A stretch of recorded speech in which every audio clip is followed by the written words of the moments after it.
Hi, I'm Marcy Rogo. Welcome to NABOR video series. We are doing a series on teams, and one of the reasons we're doing that is because so many people were asking about how do I form a team, what do I need to know about a team, and so this is the third in the series of those videos on teams and what you need to know. So my guest today is Christine Citrano, and we're going to be talking about how she formed her team and how she learned about what she needed to do for a team. So Christine, you and I were talking, and Yes. You were telling me that you're in a team now, but you used to be in another team, and you learned a lot about that. Tell us about that. So I have been practicing real estate since 2005.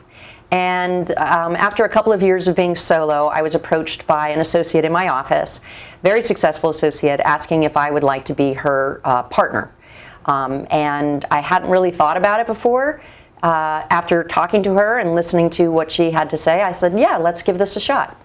So one of the things that I did, and we did together, is I talked to a couple of people before actually agreeing. I talked to a couple of people who I really respect and asked them their advice. And they had really good advice about what to do in setting up a team.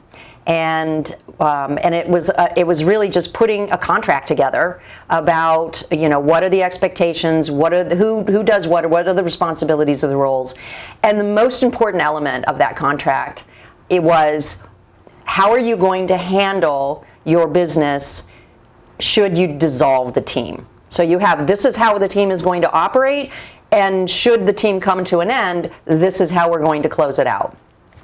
And so we had this contract, we signed it, we had our broker sign it, and we moved forward. The team didn't work out. I mean, it was good, but it didn't quite work out the way that I wanted it to do. So we disbanded the team, and we followed the protocol that was part of our contract, thank goodness. And I thought at that point in time, teams are not for me, I just like flying solo, this is what I'm going to do. Roll forward many years, and I was approached by a good friend of mine, Jeanette Batten, about she and I forming a team together. And I brought up to her this contraction, and she had had a team before as well. Right. So we both had experience being on teams. And so I brought up this contract that we had. I shared a copy of it with her, and we tweaked it just a little bit from the original one that I had had previously, and we agreed to it, and we signed it, and got our broker to sign it, and we moved forward. I think the most important thing that you have to have on a team right from the get-go is you have to both be in agreement as to how is this team going to work. How are you going to handle the responsibilities, the money, the income, all of that. And again, you have to have a plan on if the team resolves, because either it's not working out or you both decide you want to do something different, how are you going to dissolve that team? And with regard to the business aspect. That's crucial in my mind. In the video series number 1, we had 3 brokers who went in depth. So if you haven't seen video series 1 with 3 brokers outlining exactly what you have to do, go look at that, and then it'll give you some really good ideas. And one of the things that you and I talked about with this is, and they discussed as well, is that contract really is what sometimes breaks teams up, because somebody decides that they're not going to follow that. And as Mike said in that video 1, he said, all of a sudden, there was an $8 million sale, and wait a minute, the other person didn't have anything to do with that. So the money's not always split 50-50. Sometimes it's done on the deals, but you have to make that decision amongst the team. Yes, I would say, I mean, what works for Jeanette and I may not necessarily apply to another team, but again, it comes down to communicating. How are you going to divide your group? Some people, you know, for example, we both, having had experience, have past customers that we worked with. Right. So there was discussion on, okay, so if a past customer of mine decides that they want to do another transaction, are Jeanette and I going to split that 50-50, or am I going to just pay her a percentage of that transaction that happens? And you know, those are the kinds of nuances that you really need to work out with your partner or your partners, so everybody is clear and on the same page. Okay. How long have you and Jeanette been together? We formed our team in the fall of 2019. Oh, okay. So we've been together, it's going on, what, 4 years now? At the end of this year, it'll be 4 years. And you've been very active here at the board, and she is our current treasurer. And one of the things that, I mean, you've gone to the state and been very active in Women's Council and all that. So it's really important to have somebody there that you know can cover for you, and vice versa. Yeah, I think that some of the elements that led me and led Jeanette, because we've talked about this, to forming a team is the fact that when you have someone else that you're literally sharing your business with, you do have, first of all, you have an accountability partner, Correct. which is hugely important. And you do have a little bit more freedom and flexibility to use your time in other ways, whether it's taking a vacation or doing servant leadership, which I do a lot of, and Jeanette does as well, and just knowing that your business is being taken care of by your partner in the same way that you would take care of it if you were there doing it yourself. And having somebody you can trust to do it the way Trust. you would have done it. Absolutely. Right? So I think sometimes I've talked to people and I've said, how's the team going?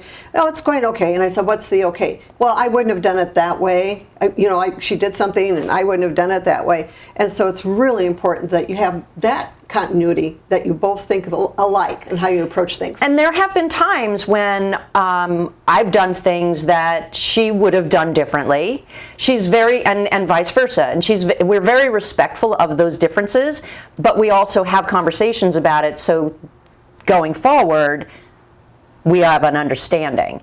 I understand that she would have done this situation differently, or she would have done something differently, and we do communicate that with one another. We communicate all the time, and we Right. talk every day, multiple times. We have business meetings every year. In fact, we're getting ready to have our 2024 planning business meeting in September. We're going away. We're not just carving out a little bit of the day. It's like we're going Can't do away, that. immersing ourselves away from distraction so we can focus on what are our goals, what are we going to do, how are we going to do it for the next year. And you share a calendar, so We everybody share a knows. calendar, yes, absolutely. We share a Google Calendar, so she knows where I'm at and what I'm doing, and the other way around. We have our appointments together, and appointments going out with buyers, inspections, when deposits are due, everything that has to do with the transaction goes on that shared Now, calendar. do you have a transaction coordinator or We do not. We administrator? do it ourselves, and sometimes it's a little stressful. And when we have a lot of business going on, which currently we do, and I wish that we had a transaction coordinator, but at this point we feel as though we can handle it. Good. So I need 3 pieces of keen advice to give these agents who want to form a team. I would say, number one, before you even sit down and talk with somebody, figure out for yourself your why in doing a team. And then number 2, be able to communicate to that other person or those other people what your why is. Listen to what their why is so that you're all together, sort of like King Arthur's Round Table. I really do believe everybody should be on the same level. There's not necessarily a team leader. I mean, unless that's how you're forming your team. Right. And just make sure that everybody is in agreement. Have a contract, and absolutely include in that contract how you're going to dissolve the partnership should it come to that point. Because in the beginning, it's like a honeymoon. Everything's great, you're so optimistic, everything's fabulous. But if things start developing hiccups and all of a sudden it's not so great, it's just okay. You want to know that you guys are all in agreement as to how you're going to dissolve that partnership should it come to that point. And that was one of the things that Mike Hughes said. That's the key component to everything, because he said more teams dissolve because of money. Yeah. Oh, yes. I mean, it just disappears. And so that contract is the most important thing. And then all the rest of her advice for you was fabulous. So thanks, Christine, for being with us. My pleasure. Thank you. And join us for the Series 4 coming up soon. Thanks.